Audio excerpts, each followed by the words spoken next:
Hey, David Brewster here with an episode of Chordplay, and this is Flamenco Guitar Chords. And flamenco music appeared in Spain in the late 1700s and became very popular. And it's obviously very popular in Spain, but also in the United States and also in Japan. And there's actually more flamenco schools in Japan than there are in Spain, which that's really impressive and kind of unusual. But it is very, very popular in Japan. In this lesson, we're going to look at some flamenco, tonalities and chords. And we're not really going to worry about the strumming hand or, the picking hand. We're really just going to focus on chords, and we're not going to really worry about all the, rhythmic activity that takes place with the strumming hand. We're going to focus more on chords and progressions and the tonalities of flamenco music. And if you get into this and you like it, then you can spend the time and kind of work on the technique of building that, strumming hand technique or that plucking hand technique. Because that's very demanding. It's almost like a Latin percussionist or a drummer, but you're doing it on the guitar, right? So we're not going to really worry about that part. We're going to focus on this hand, or the fret hand. You can definitely find traces of a flamenco influence, in rock and pop and hard rock and metal. And there's a ton of, jazz. There's a ton of different styles that kind of dip into some of these sounds and tonalities. And it's really unusual. So especially if you're a rock or a hard rock or a metal fan, you should dive into this because this is some of those exotic, sounds and flavors and scales and chord progressions that you hear, frequently in metal. But a lot of that was kind of borrowed and lifted from flamenco and Spanish guitar music, gypsy jazz, and some of that stuff. There are a lot of guitarists that are known for playing flamenco music or influenced by flamenco music and flamenco guitarists. And here's a, image I made that just has some big names in flamenco guitar, either pioneers and kind of originators, or, some more kind of, more recent guitarists and musicians that play flamenco music, or at least a flamenco style. It may not be authentically flamenco, but it's definitely borrowing some of those sounds and elements and ideas.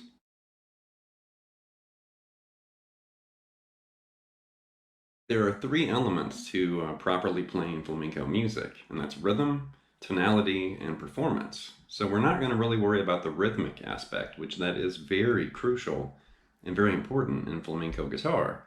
But we're not going to really worry about that right now, because I really want to just focus on tonality, which is the second, area or element of flamenco music. And then the performance aspect is after you have the rhythmic and the tonality aspects together, then you can work on, kind of creating more of a performance or a showman kind of a, technique and approach. Right, a big secret in flamenco guitar music is the use of Phrygian and Phrygian dominant. It appears more often than really any other scale or mode. And there are, diminished arpeggios and some other things that pop in. But generally speaking, those two flavors and those two, kind of tonalities of music are very common in flamenco because it has that very exotic, ear-catching, type of sound. So what we're going to do here in the beginning is we're going to focus on A harmonic minor first, and then we're going to flip that to E Phrygian dominant, and you can kind of see how those two, scales and tonalities are related. So to get started, let's just look at A minor. So there's the one chord, if we're thinking of A harmonic minor.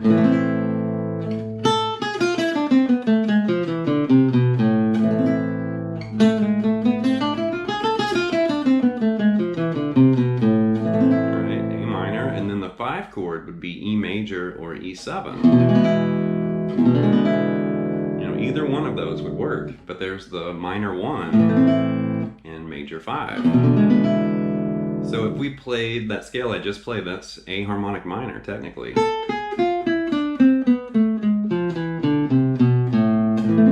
That's A harmonic minor, but over that E7 or E major, that would technically be E Phrygian dominant.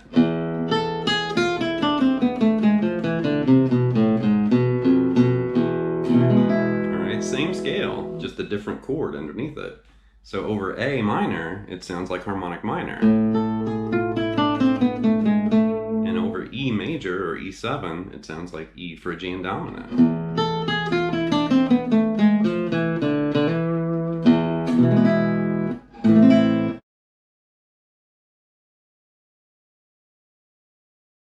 Before we just totally dive into Phrygian dominant, let's spend a little bit of time with harmonic minor as well, because you will find harmonic minor a lot in flamenco.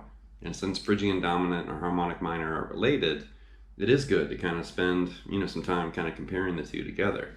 So let's take that progression, the A minor and E major or E7, but let's not play it that way. I mean, those cowboy chords are fine, but let's find a different way, something more interesting. So let's do this. There's an A minor add 9,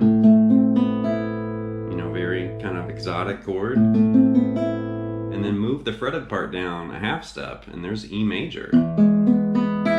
Now I'm using the low E string instead of the A string, but it's pretty much the same, almost the same chord. So there's A minor add 9 and E major. And you could arpeggiate that and turn it into like a little etude.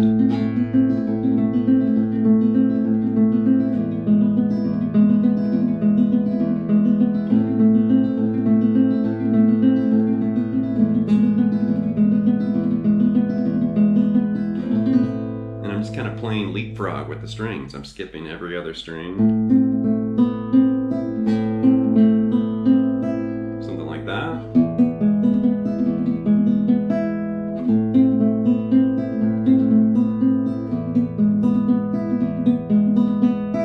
And we could modify that E major. We could actually imply, E7 if we add this D note right there on the G string. So we're kind of changing the B to that D on the G, and that's going to function as E7. And then you could come up with something like this.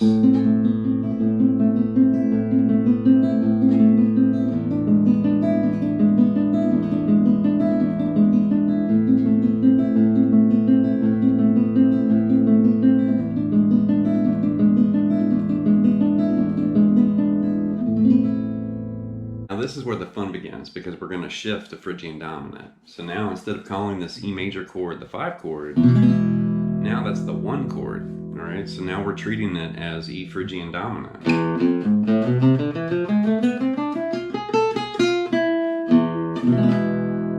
And then, the 5 in the key of E would be some sort of B chord. But, in Phrygian dominant, if we think of the tonality or that mode, the 5 chord is going to basically become this. And it's B diminished 7, and then it's going to flip back to E major. And you can kind of hear that resolution. So it has that really tense sound. And a little variation of that chord right here, just by, adding the high E string open. And that's going to change that to a B diminished 7 add 11.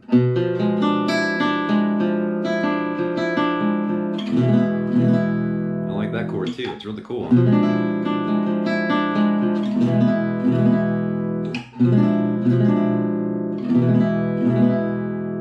And you could actually kind of mix and match those two B chords and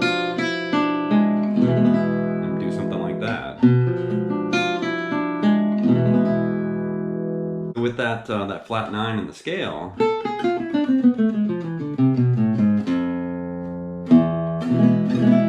we can definitely put that in some chords. So let's look at some flat 9 chords in the key of E. So this one is actually a good, challenge for the fret hand, because you're using every single fret hand finger, 1 fret at a time too. But that's E flat 9, technically. Not a good love song or ballad kind of chord. But there's a whole bunch of flat 9 shapes. You could do something like this. And that's almost like the mirror image of E major right there, that little triad.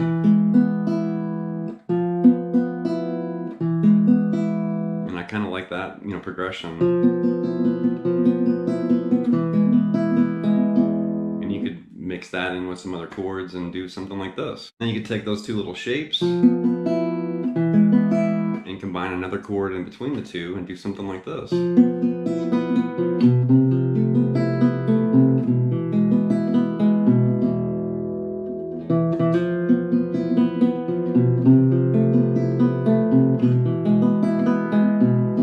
That's where you get those really, strong flavors. A lot of dissonance and a lot of, that just kind of, harsh sound, but then it usually resolves in a very satisfying way where it's like, ah, and then, that resolution.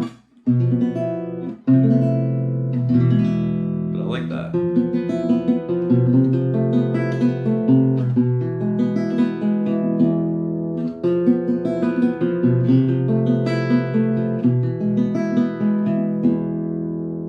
Now we're going to do something I haven't seen very many people do, and we're going to harmonize the Phrygian dominant scale, or we're going to build a chord off of each note of that scale.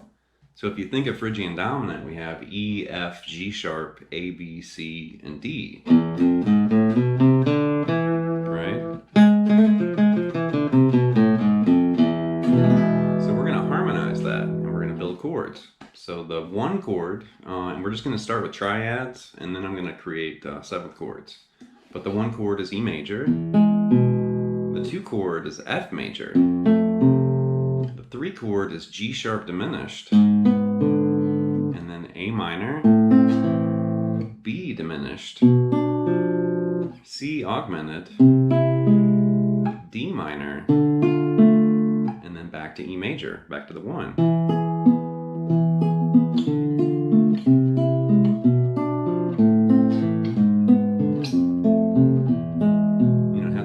Dark sound.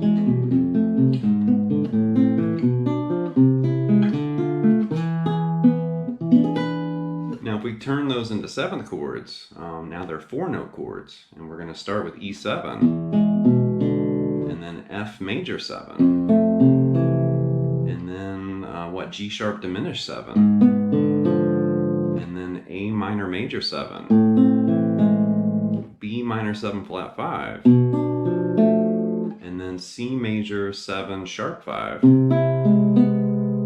D minor 7, and then E7 again, back to the 1. Now that we've harmonized Phrygian dominant, let's find some more flat 9 chords. So here's an E flat 9 in this position. And there's E5 right there, but I really do like this chord because you're using all 6 strings, there's a lot of open strings mixed in. You can just resolve it back to that big E5 right there.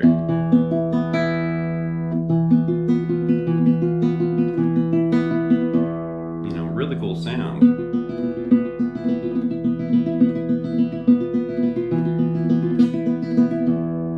Here's another chord move that pops up a lot in flamenco music. And think of this E7 chord right here. But what we're going to do is we're going to play that, but we're going to change the root note to that F right there. It's like an F minor major 13 flat 5, something like that. Or you could also just think of that as E7 over F, but very unusual tonality. And then you could resolve that to E7.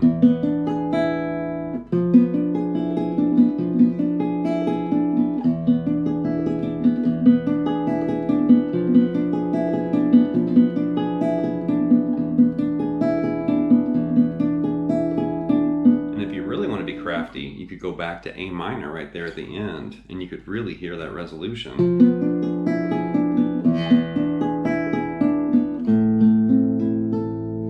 Something like that.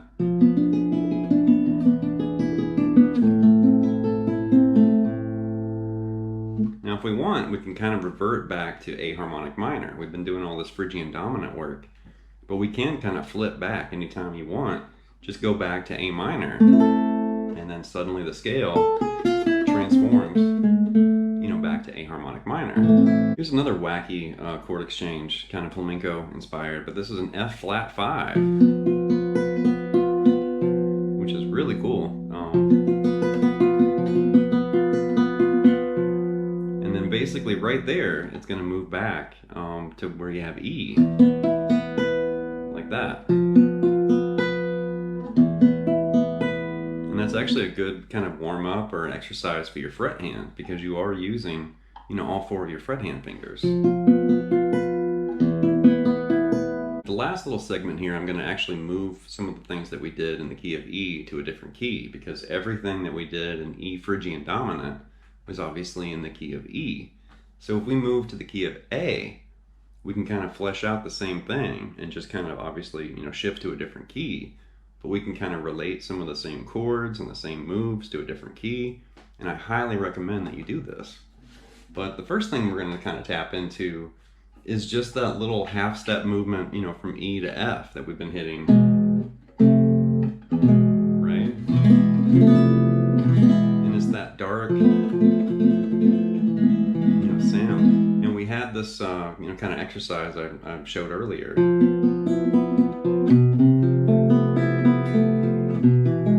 Right? And that kind of half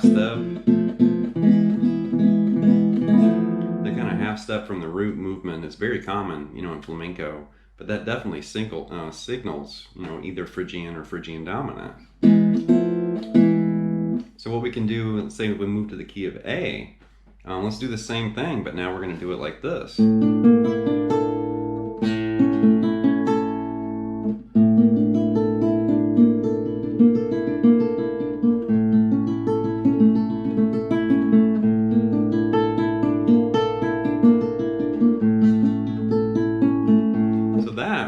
That's basically an A sus4 flat 9.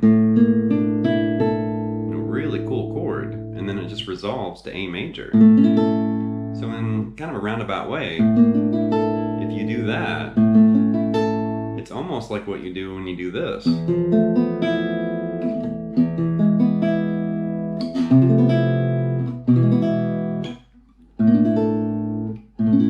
Just in a different key, but I like that progression. And then another variation here, we could basically, we are kind of flirting with B flat right there over E, or I'm sorry, over A. That's kind of what's happening. B flat major is kind of on the middle part right there, and I guess we're using part of A major and the A root. But that's technically like a little piece of B flat major right there. So let's extend that down here. Let's think of A7.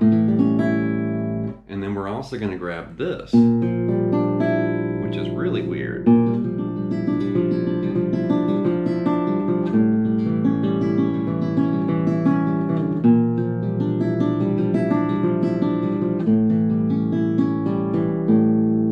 So what, that's a B flat 6 sharp 11? I think that's right, B flat 6 sharp 11.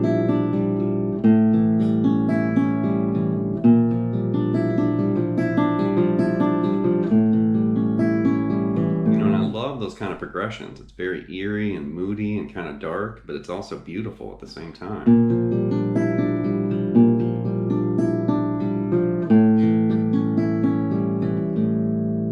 That's going to wrap this episode of Chordplay with Flamenco Guitar Chords, and definitely the ideas and progressions and scales and all these things that you hear flamenco guitarists do is really inspiring. There's this energy, this exotic flavoring everywhere. And it's eye-opening, and I know when I first started to really pay attention and noticed, actually what they were playing, I was like, well, wait, that's some of the same stuff I think I learned from Yngwie and Racer X and Marty Friedman and all these different people. And it is, so even if you have no desire becoming a flamenco guitarist, and playing a nylon string guitar, you could definitely adapt these ideas to electric. You could use distortion. You could use a regular, steel string acoustic. I just chose to use this because it was kind of appropriate for the style, but you could play this on any instrument. It doesn't have to be, a flamenco guitar or a nylon string guitar. But that's where I get excited about stuff like this, where it's cool to learn it, in the authentic realm or way it's being played. But then you take some of those ideas and then you move them somewhere else, and then you kind of stick them in rock or metal or jazz or whatever, and you never know what's going to happen, because combining those different worlds is going to create something new. So that's exciting. So anyway, leave some feedback and some comments. Please subscribe to Lessons, and I'll be back before you know it with more content material. Thank you.